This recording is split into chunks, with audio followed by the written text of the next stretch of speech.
Hi every one, ഞാൻ അനന്തര cent Michael's കോളേജിലെ സെക്കൻഡ് ഇയർ BSc സുവോളജി സ്റ്റുഡൻ്റാണ്. നമ്മൾ ഡിസ്കസ് ചെയ്യാൻ പോകുന്ന ടോപ്പിക് ഓർഡർ കാർണിവർ. ഫസ്റ്റ് നമ്മൾ പഠിക്കാൻ പോകുന്നത് ടൈഗറിനെ പറ്റിയാണ്. പാന്തറ ടൈഗ്രസ് എന്നാണ് ഇതിൻ്റെ സയൻറ്റിഫിക് നെയിം. ഓർഡർ കാർണിവറയുടെ ജനറൽ ക്യാരക്ടേഴ്സാണ് സ്ട്രോങ് ആൻഡ് പ്രൊജക്റ്റിംഗ് കനൈൻസ്. ഇവരുടെ കനൈൻസ് എന്ന് പറയുന്നത് സ്ട്രോങ്ങും അതേപോലെ തന്നെ പുറത്തേക്ക് പ്രൊജക്റ്റ് ചെയ്ത് നിൽക്കുന്നതായിരിക്കും. കാർണീഷ്യൽ ടീത്ത് അല്ലെങ്കിൽ സെക്ടോറൽ ടീത്ത് എന്ന് പറയുന്നത് കാർണിവേഴ്സിൽ കാണുന്ന ഒരു ടൈപ്പ് ഓഫ് ടീത്താണ്. അത് അപ്പർ പ്രീമോളാറും ഫസ്റ്റ് ലോവർ മോളാറും വെച്ചിട്ട് ഫോം ചെയ്തിരിക്കുന്നതാണ്. ഇവരുടെ ഫങ്ഷൻ എന്ന് പറയുന്നത് ഒരു സിസേഴ്സ് പോലെ ആക്ട് ചെയ്യും. ഫുഡൊക്കെ കഴിക്കാനായിട്ട് ഹെൽപ്പ് ചെയ്യും. Clavicle R reduced or absent. Clavicle ഇവർക്ക് ആബ്സെൻ്റ് ആണ്. Well developed brain and highly convoluted cerebral hemispheres. ഇവരുടെ ബ്രെയിൻ എന്ന് പറയുന്നത് വെൽ ഡെവലപ്ഡ് ആണ്. അതുപോലെ തന്നെ സെറിബ്രൽ ഹെമിസ്ഫിയേഴ്സ് ഹൈലി കൺവല്യൂട്ടഡ് ആണ്. അതാണ് കുറേ ഫോൾഡുകളുണ്ട് ഇവരുടെ സെറിബ്രൽ ഹെമിസ്ഫിയേഴ്സിൽ. Mammae are abdominal. അതായത് മാമറി ഗ്ലാൻഡ്സ് എന്ന് പറയുന്നത് അബ്ഡോമിനൽ പൊസിഷനിലാണ് കാണുന്നത്. Testis and scrotal sacs. Testis scrotal സാക്സിൻ്റെ ഉള്ളിലാണ്. പ്ലാസെൻറ്റ സോണറി. പ്ലാസെൻറ്റ സോണറി എന്ന് പറയുന്നത് പ്ലാസെൻ്റ ഒരു സർക്കുലർ രീതിയിൽ അറേഞ്ച് ചെയ്തിരിക്കുന്നതാണ് പ്ലാസെൻറ്റ സോണറി എന്ന് ഉദ്ദേശിക്കുന്നത്. Panthera. Panthera is A genus of family Felidae which includes 3 well-known living species, the tiger, the lion and the leopard along with others. Panthera എന്ന് പറയുന്നത് ഫാമിലി ഫെലിഡേ എന്ന് പറയുന്ന അതിൻ്റെ കീഴിൽ വരുന്ന ഒരു ജീനസാണ് പാന്തറ എന്ന് പറയുന്നത്. പാന്തറയിൽ കാണപ്പെടുന്ന 3 well-known species ആണ് tiger, lion and leopard. The tiger is one of the most fascinating and majestic of all carnivores. It is also an efficient predator. It confined to the forest of Asia, mainly found in India. Tiger എന്ന് പറയുന്നത് എല്ലാ ആനിമൽസിലെ വെച്ചിട്ടും ഒരു majestic ആയിട്ടുള്ള കാർണിവറാണ്. അതുപോലെ തന്നെ ഒരു efficient പ്രെഡേറ്ററുമാണ്. ഇവർ കൂടുതലായിട്ടും കാണപ്പെടുന്നത് ഫോറസ്റ്റ് ഓഫ് ഏഷ്യ, അതുപോലെ തന്നെ ഇന്ത്യയിലും കാണപ്പെടുന്നുണ്ട്. Occupying varied habitats such as tropical forests, mangrove swamps, deciduous forest and grasslands.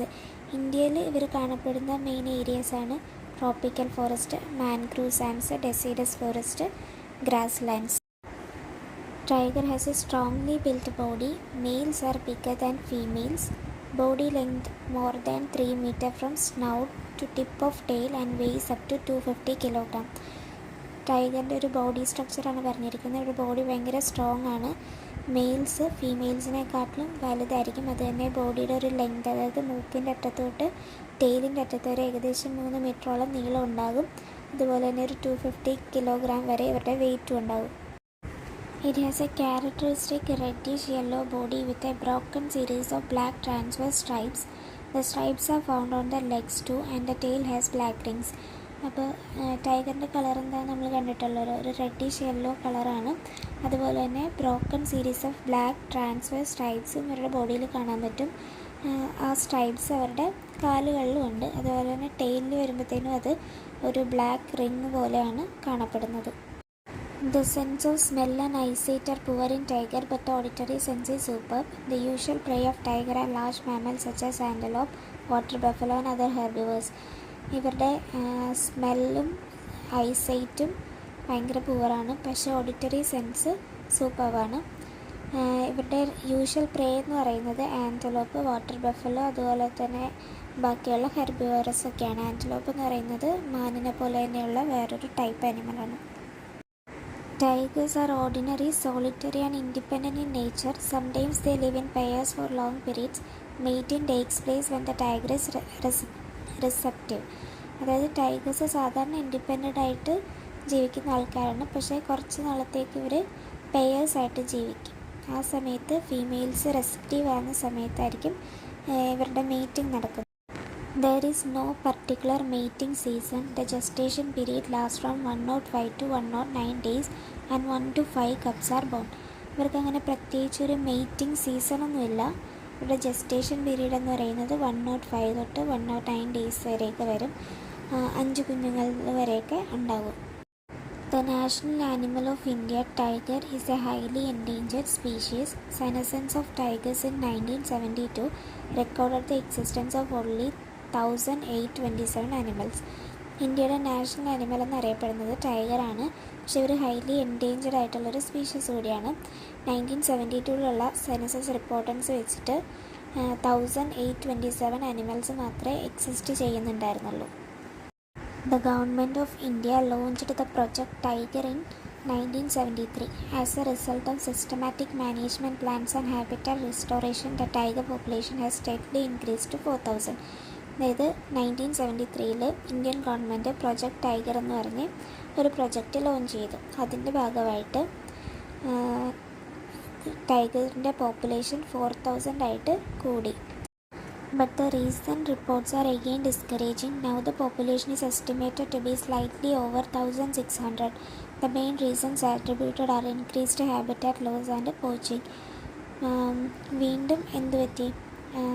ടൈഗേഴ്സിൻ്റെ population വീണ്ടും കുറയാൻ തുടങ്ങി. അതിന് മെയിനായിട്ടുള്ള കാരണം ഹാബിറ്റാറ്റ് ലോസും പോച്ചിങ്ങുമാണ്. പോച്ചിങ് എന്ന് പറയുന്നത് ഇല്ലീഗൽ ഹണ്ടിങ്ങിനെയാണ് പോച്ചിങ് എന്ന് പറയുന്നത്. രണ്ടാമത്തെ എക്സാമ്പിളാണ് ലയൺ. പാന്തറ ലിയോ എന്നാണ് scientific name. Lion is commonly called king of jungle, most critically endangered animal confined to Africa and southern Asia. Lion എന്ന് പറയുന്നത് നമ്മൾ കിങ് ഓഫ് ജംഗിൾ എന്നറിയപ്പെടുന്ന ആനിമലാണ്. അതുപോലെ തന്നെ ഇവർ മോസ്റ്റ് ക്രിട്ടിക്കലി എൻഡേഞ്ചേർഡ് അനിമലാണ്. ഇവർ കാണപ്പെടുന്നത് ആഫ്രിക്കയിലും southern ഏഷ്യയിലുമാണ്. The Asiatic lion is Panthera leo persica. It is smaller and has scantier mane than African lion. The lioness does not have a mane. Asiatic ലയൻ്റെ scientific നെയിമാണ് Panthera leo persica എന്ന് പറയുന്നത്. അവർ African ലയനേക്കാളിലും ചെറുതായിരിക്കും. അതുപോലെ തന്നെ main എന്ന് പറയുന്നത് ഇവരുടെ തലയുടെ ചുറ്റും കാണുന്ന രോമങ്ങൾ, അത് ആഫ്രിക്കൻ ലയനേക്കാട്ടിലും കുറവായിരിക്കും ഏഷ്യാറ്റിക് ലയന്. സ്കാൻഡിയർ എന്ന് പറഞ്ഞാൽ ഇൻസഫിഷ്യൻ്റ് എന്നാണ് അർത്ഥം. The pale yellowish or sandy grey coat of the lion does not have any markings, whereas the young ones have stripes and spot. An adult lion 3 meter long up to tail and 180 to 225 kilogram in weight. അതായത് adult ലയൺസിൻ്റെ colour എന്ന് പറയുന്നത് pale yellowish to grey sandy grey കളറാണ്. ഇവരുടെ മേത്ത് markings ഒന്നും ഉണ്ടാവില്ല. നമ്മൾ ടൈഗറിൽ കണ്ട പോലെ സ്ട്രൈപ്സ് അങ്ങനെയൊന്നും ഉണ്ടാവില്ല. പക്ഷേ യങ് വൺസിൽ സ്ട്രൈപ്സ് ആൻഡ് സ്പോട്ട്സ് ഒക്കെ കാണപ്പെടും. അഡൽട്ട് ലയൻ്റെ സൈസ് എന്ന് പറയുന്നത് 3 മീറ്റർ ലോങ് ആയിരിക്കും. അതുപോലെ തന്നെ 180 to 225 കിലോഗ്രാം വരെ അവരുടെ വെയിറ്റ് വരും. 3 മീറ്റർ എന്ന് പറയുന്നത് അവരുടെ ടെയിലിൻ്റെ ടിപ്പ് വരെയുള്ള ലെങ്താണ്. അതായത് മൂക്കിൻ്റെ അറ്റം തൊട്ടിട്ട് ടെയിലിൻ്റെ ടിപ്പ് വരെ ഏകദേശം 3 മീറ്ററോളം നീളം കാണും. The lion inhabits a scrub-type deciduous forest. It is a nocturnal hunter with a strongly developed sense of hearing. It pursues its prey with speed up to 80 km/h. ഈ ലയൺ കൂടുതലും താമസിക്കുന്നത് സ്ക്രബ് ടൈപ്പ് ആയിട്ടുള്ള deciduous ഫോറസ്റ്റുകളിലാണ്. ഇവർ nocturnal ഹണ്ടേഴ്സാണ്, രാത്രിയാണ് active ആകുന്നത്. അതുപോലെ തന്നെ ഇവർക്കും ഒരു സ്ട്രോങ് സെൻസ് ഓഫ് ഹിയറിംഗ് ഉണ്ട്. ഇവർക്ക് 80 km/h വരെ സ്പീഡിൽ ഓടാൻ സാധിക്കും. There is no specific breeding season. They are often found in loosely knit groups that are known as prides. ഇവർക്ക് അങ്ങനെ പ്രത്യേകിച്ച് ബ്രീഡിങ് സീസൺ ഒന്നുമില്ല. പിന്നെ ഇവരെ ചെറിയ ഗ്രൂപ്പായിട്ട് കാണപ്പെടും, ലൂസ്ലി നിറ്റ് ഗ്രൂപ്പ്സ് ആയിട്ട് കാണപ്പെടും. ആ ഗ്രൂപ്പുകളാണ് നമ്മൾ പ്രൈഡ്സ് എന്ന് പറയുന്നത്. Asiatic lion is now confined to the Gir forest in Gujarat. In 1907, there were only 13 lions left in the Gir when the Maharaja of Junagadh gave complete protection to them. Asiatic lion ഇപ്പോൾ കൂടുതലായിട്ട് കാണപ്പെടുന്നത് ഗുജറാത്തിലുള്ള Gir ഫോറസ്റ്റിലാണ്. 1907 Maharaja of Junagadh protect ചെയ്തുകൊണ്ടിരുന്ന സമയത്ത് ഗിർ ഫോറസ്റ്റിൽ വെറും 13 lions മാത്രമേ ഉണ്ടായിരുന്നുള്ളൂ.